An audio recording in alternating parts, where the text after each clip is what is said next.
खोजापल्ली रास्तार police चढ़ाऊ देशी मद सह दुई गिरफ। खलिकोट थाना अंतर्गत खोजापल्ली रास्तार पुलिस चढ़ाऊ कर 80 लिटर देशी मद जबत करने सह दुई जन को गिरफ कर सफल होइछि खलिकोट थाना पुलिस।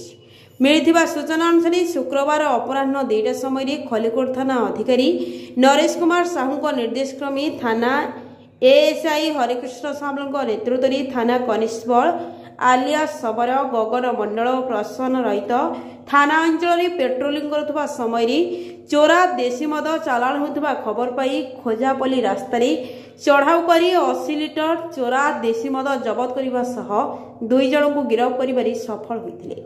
गिरफ दुई युवक बेगुनियापड़ा थाना बुरुझरी ग्रामर अशोक दास और बाबू दास बोली जमापड़ी।